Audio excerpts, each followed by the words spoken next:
I'm Emily Hawthorne, a Middle East and North Africa analyst at Stratfor, and this podcast is brought to you by Stratfor Worldview, our premier digital publication for objective geopolitical intelligence and analyses.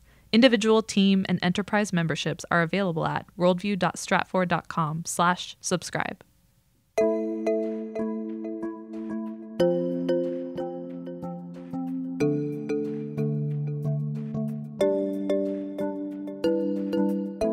For a decade, treaty change was absolutely out of the question.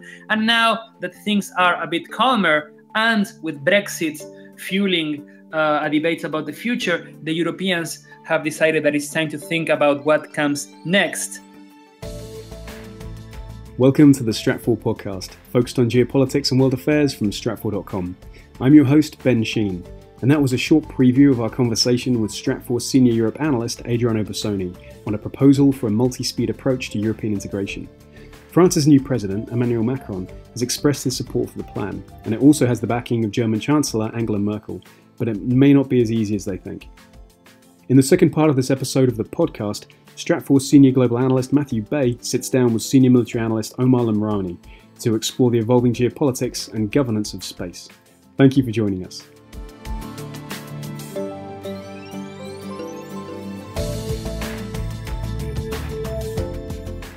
And with me now is Adriano Bosoni, a European analyst, to talk about some of the developments we've seen on the continent. Thanks for joining me today, Adriano. Thank you, Ben. It's good to be here. So we cover a lot of European developments in Stratfor Worldview, but it's always good to talk to you to get the latest input from what we're seeing, specifically when it comes to French President Emmanuel Macron, because he seems to have some aspirations for Europe that doesn't necessarily track with what other countries want. I think a good place to start is the press conference he held recently. Can you give us some insight into what he's thinking and how that aligns with maybe the direction for Europe going forward?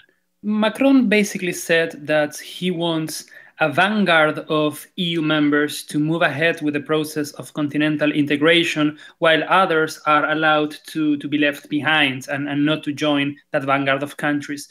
But to understand where the idea comes from, we have to make a bit of history. 2017 is a very symbolic year in Europe for many reasons. To begin with, it's the 10th anniversary of the beginning of the financial crisis, which began in the US but moved very fast to the European Union and had particularly damaging consequences for the European Union that the countries still feel to this day. 2017 is also the 60th anniversary of the creation of the European communities in 1957, and the countries consider that this is a very symbolic date to start thinking about the future and what to do next. And finally, of course, 2017 was a very important year from a political perspective. The two most important countries in the EU, France and Germany, are holding general elections, which means that after the electoral cycle is over, we will have the two most important political and economic players free of electoral pressure to think about the future. So all these events and anniversaries are creating the ground for the EU to sit and talk about the future. So something that Macron seems quite set on is this idea of a multi-speed Europe. This is something we've explored briefly in the past, but for people who are perhaps new to that concept, what does he mean when he talks about a multi-speed Europe? He basically means a European Union in which some countries, a small group of countries, decide to move ahead with the process of continental integration, and they do not necessarily involve the entire membership of the EU. This is not necessarily a new thing in the sense that the EU already has this to some extent. For instance, the EU has 28 countries, but only 19 use the euro as their currency. Or most members of the European Union participate in the Schengen Agreement, which eliminates border controls, but not all of them participate in that agreement. So to a certain extent, the EU is not 100% homogeneous, and it has different countries doing different things. But from a political and symbolic point of view, the goal is that all the member states at some point in the future would converge. But if the EU for the first time acknowledges that this is no longer their goal, things change, because this idea of an ever closer union among member states, it's not necessarily the EU's main goal. But the thing is, This is a bit problematic because President Macron has spoken about the vanguard of countries, quote unquote, but it's not clear what exactly he means. I personally think that he means the Eurozone, that is the 19 countries that use the euro. But even that idea is problematic because we know that the Eurozone is not homogeneous and not all its members are on the same page. There are different views between Northern European countries and Southern European countries, especially when it comes to introducing measures that would share risk and would mean that the wealth of the North is shared with the South. So there are North-South frictions that make the evolution of the Eurozone difficult. But at the same time, if he means the Eurozone, the question is what happens with the countries that are not part of the Eurozone, most of which are in Central and Eastern Europe? Does it mean that countries like Poland or Romania, which are very important from a geopolitical point of view, are left behind? They are no longer considered when the big decisions are made. So Macron's idea is an interesting one. It shows that the EU has some flexibility to address the frictions and the internal differences in the bloc, but at the same time, it raises many, many questions about how viable these ideas are. And also, Macron isn't the first person to raise this sort of issue before, but it is very, very ambitious. And it seems like quite a significant move for a fairly new politician to make. And as we've seen at home, he's struggling to maintain his popularity post-election. So what do you think is the driving impetus behind Macron's desire to really push this on the European stage? Well, it's interesting that French politicians have different views about the European Union. If you ask politicians in the far right and the far left, then the EU is just globalization by other means. It's another way in which France's national sovereignty is eroded and another way in which French industries and French voters are hurt by external forces that damage the country's national sovereignty and well-being. But if you ask moderate parties, the European Union is actually a way, a tool to manage globalization and to somehow protect France and the continent as a whole from its damaging effects. So the French moderates see the EU as a buffer, as a way to protect the country. And that's why we have seen Macron playing with this idea of the quote unquote the Europe that protects. He wants to introduce some reforms, at least on the economic arena, that protect European countries in general, but France in particular, from what he sees as unfair competition from abroad. And we have seen, for instance, a French proposal to increase screening of investment made by non-European countries in strategic sectors of the European economy. And he obviously has an eye on China. He's worried that a country like China,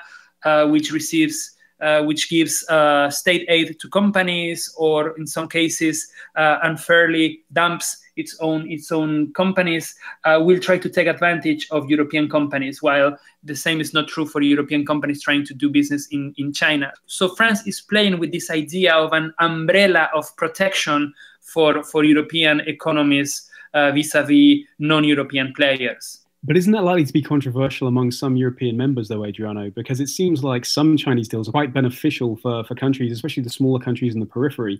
So certainly this speaks to the issue we've had in Europe, which is what is good for some of the larger economies won't necessarily be as good for some of the smaller ones. So isn't this simply creating an additional friction point?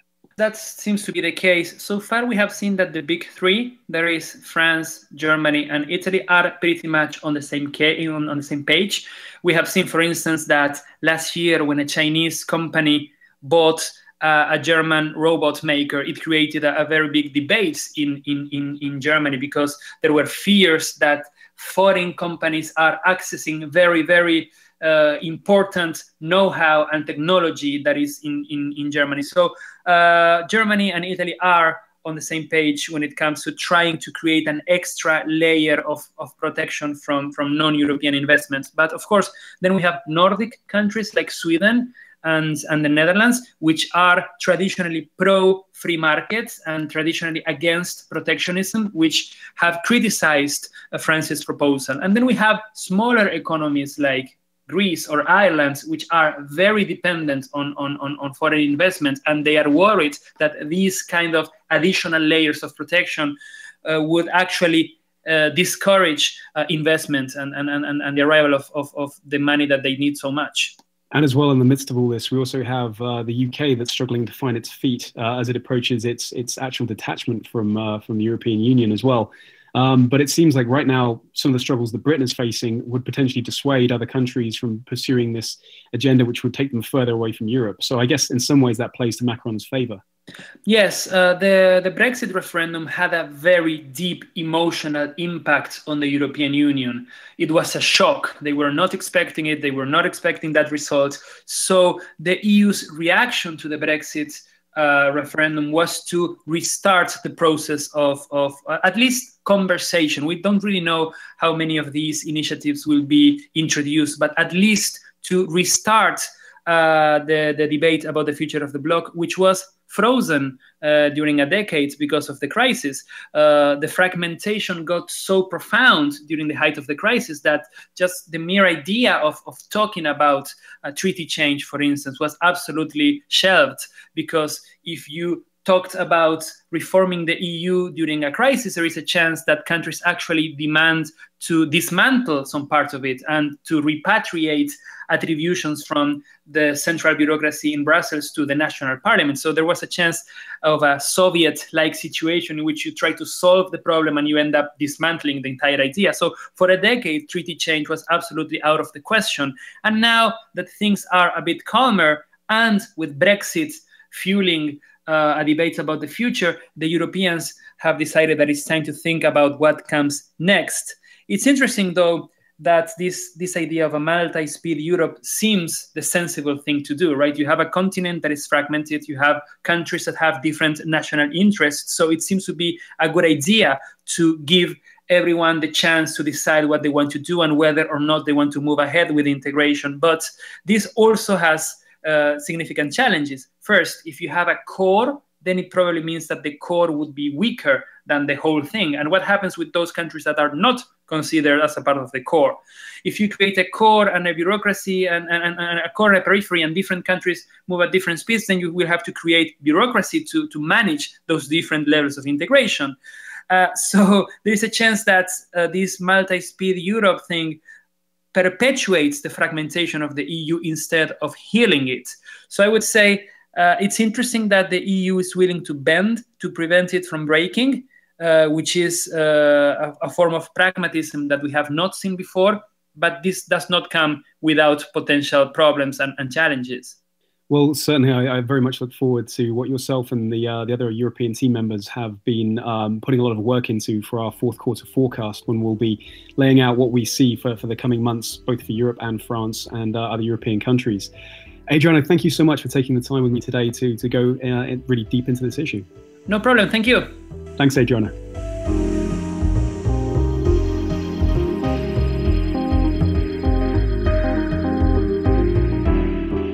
The challenges facing Europe, including the growth of nationalism, trade disputes and regional divides, are all part of Stratfor's long-term forecast on European disintegration. That's a highlighted geopolitical theme in our decade forecast, released in 2015, well before anyone started talking about Brexit. You can find our decade forecast, along with all of our geopolitical analysis, at Stratfor Worldview. If you're not already a Worldview member, individual, team and enterprise subscriptions are available at worldview.stratfor.com/subscribe. Now for the second part of the podcast. Stratfor's senior global analyst Matthew Bay sits down with senior military analyst Omar Lamrani to discuss the evolving geopolitics of space.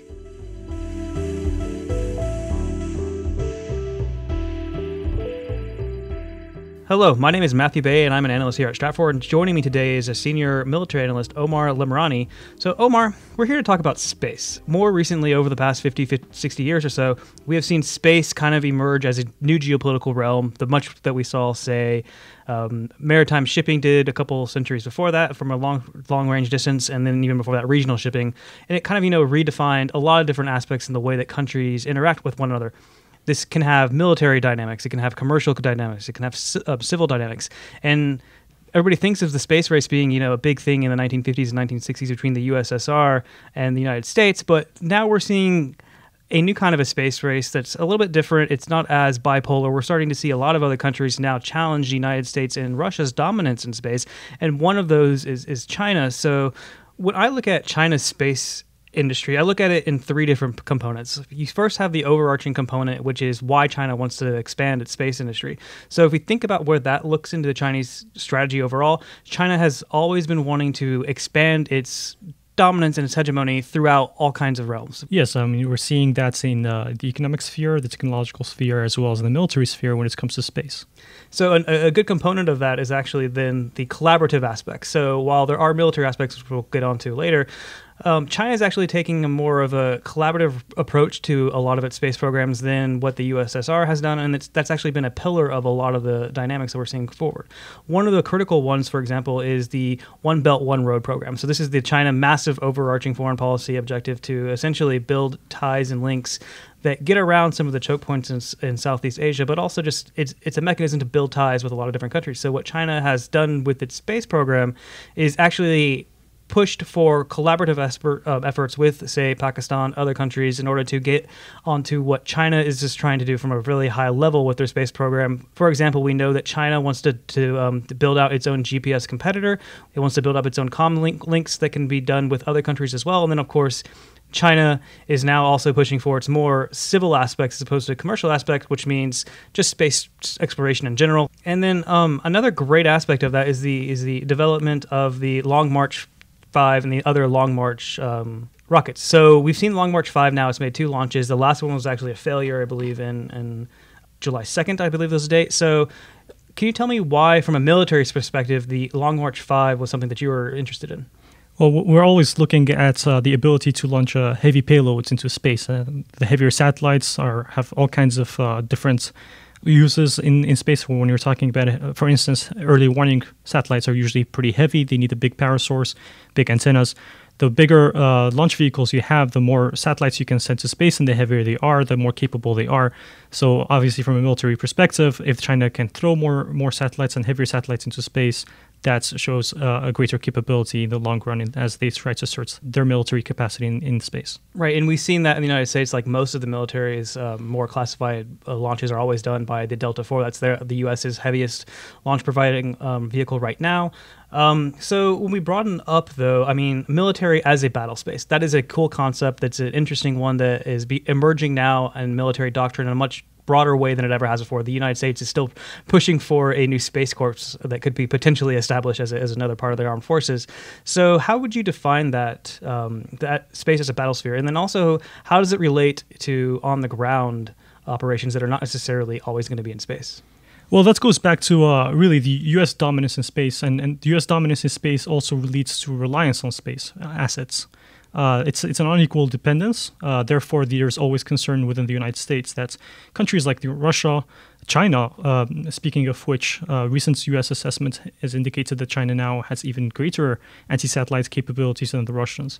So in any case, when the United States looks at its dominance and its dependence on space assets, it's always concerned over Chinese and Russian attempts at negating that reliance and hurting it in space. So why would the United States be concerned about this? Well, first of all, that space dominance gives them the ability to overcome the tyranny of distance. The United States is a global power with force projection capabilities across the world.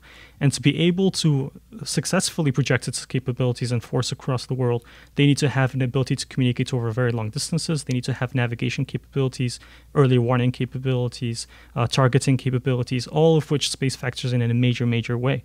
And so when the United States looks at the rise of China in space, much as it has looked at Russia before, they're seeing the Chinese continuing to develop anti-satellite capabilities, such as missiles, dazzlers, lasers, etc. And then the United States then has to figure out how do they think of space. It's not just anymore just an area of competition in terms of communication and reconnaissance and satellites navigation. It's also a warfighting domain. Going back, though, to one of your points on kind of the communications efforts, one of the things we've actually seen China be probably even more advanced than the United States is using and leveraging its space assets to be pioneering in certain areas of communication. So One of the developments that we've seen China really press forward with over the last 2 months has been the area of its quantum encryption satellites.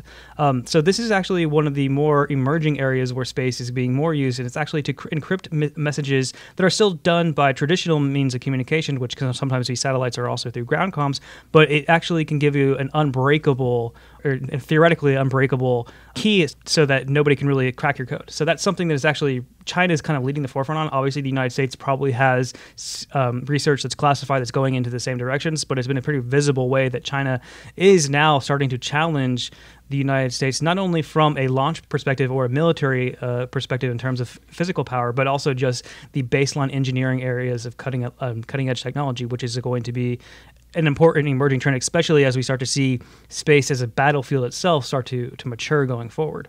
So the United States, though, it's in an interesting position. We've seen the U.S. obviously push more for SpaceX and other private launcher providers to become more of a critical provider of space technologies and space development. In your eyes, Omar, does the United States, from like a national security argument, see any of a decline by outsourcing these to companies that are not necessarily as closely tied to the government? What is the United States' mitigation strategy towards that? I mean, this is something that the U.S. sees happening, and obviously it has to prepare for. Yes, absolutely. So it's a number of elements. The first one is being able to have a good understanding of what's happening in space. So it's what we call attribution. When there's an attack, the United States needs to understand which state attacked it first before it can deter it or retaliate. If the United States does not know where the attack came from, that attack can happen. There's more chances that attack can happen because that nation or entity would not fear U.S. retaliation. So, for instance, we're talking about things like space fence, ground-based radars that are much more discerning than previous generations being built up. There's greater attempts to have a collaborative approach across agencies towards space as they recognize more the importance of space as a war domain. And then there's also, of course, the issue of redundancy, shielding. First of all, you shield your satellites, but also redundancy in the sense of if one satellite goes offline, having other satellites in the works. And there's now what we call the small satellites revolution, and this is actually where it goes to the to U.S. leveraging private entities to help it with launching microsatellites, launching numerous satellites, being able to replace big satellites in space if there's a conflict that hurts U.S. space capabilities. But this is not a zero-sum game. Obviously, when we talk about a war in space, that can be catastrophic for all sides. The U.S., when it's considering its defenses in space, is not only about having measures to replace satellites or shield them more. It also goes back to the strategy of deterrence, preventing that war from happening in the first place. That's where the U.S. approach towards China is to convince the Chinese that they are a vital stakeholder in space themselves. Right. I mean, an important thing when we talk about monitoring space assets to begin with is that the concept of space debris is now kind of an emerging one. I mean, it has a lot of sci-fi. People like looking for a point where you could have an accident in space that basically renders certain orbits of space not usable because you essentially have one satellite that creates so much debris that it just stays in orbit and then just hits and destroys satellites or at least damages them severely as they float through the same region. So that is something, though, that is a problem that China is going to have going forward. That's a problem that the United States would have, Japan, any nation that is really dependent on space. And we are starting to see kind of broader collaborative mechanisms or instruments put into place to look at that question, look at how we can more closely coordinate space activities so that such a scenario does not evolve. It's kind of becoming a global commons in some way, much like other things like the environment and things like that. Even though there are military applications in space, it doesn't necessarily mean that the commercial ones aren't important or in some ways more important to the survival of certain countries and their economies. But one important thing about that when we talk about collaboration between the United States and China, that's a really sticky issue considering that right now most of Chinese citizens or in the space industry are banned from working with NASA. So that's obviously got a lot of things that has politicized it for military applications and everything else. It still is something that is going to develop going forward, and that is actually still a pillar from the broader level of Chinese strategy is this collaborative aspect. So it's something that they would like to do. It's partly because of the commercial aspects, civil aspects. Even though the military rise of China's space power is an important component of their overall national strategy, so is everything else. And going back to the points of unequal dependence, parts of the reason why China might also be brought into the notion that of a war in space is negative beyond the space debris, beyond the increased reliance on commercial aspects, is also the military reliance on space. Unequal dependence may not continue to be the case for in the decades to come. Sure, it's going to take a long time for China to reach the number of satellites that the United States has in space. It's going to take a long time for China to rely on space the same way the United States does in terms of military applications. But even today, when we consider Chinese military technology and the way they operate in a network-centric warfare scenario, they are also looking at navigation satellites, like Beidou satellites, a constellation. Most of their munitions now are increasingly relying on targeting systems that rely on that space network to provide them with the coordinates. So going forward, this unequal dependence dilemma may actually decline as the United States finds alternatives to space themselves, space assets themselves, including looking at UAV systems that can carry satellites like payloads at high altitudes, while China may actually move into more of a dependence on space assets as they move towards reliance on satellites for military applications. Space is always an interesting subject. This is all the time that we have today. Thank you, Omar, for joining us. Thank you.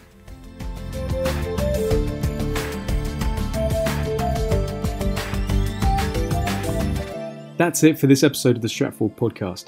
If you'd like to read more of our strategic analysis on the future of Europe or the evolving dynamic of space, including the militarization of space, be sure to visit us at Stratfor Worldview.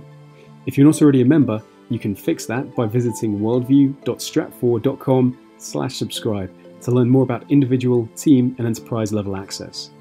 You can even contribute to the conversation by sharing your insights in the forums section on Stratfor Worldview. That's where you can engage with other readers, as well as Stratfor analysts, editors, and contributors on the latest developments. Have a comment or an idea for a future episode of the podcast? Email us at podcast@stratfor.com or give us a call on 1-512-744-4300, extension 3917. Alternatively, leave us a review on iTunes or wherever you subscribe to the podcast. We really appreciate your feedback. And for more geopolitical intelligence, analysis, and forecasting that brings global events into valuable perspective, follow us on Twitter @Stratfor. Thanks for listening.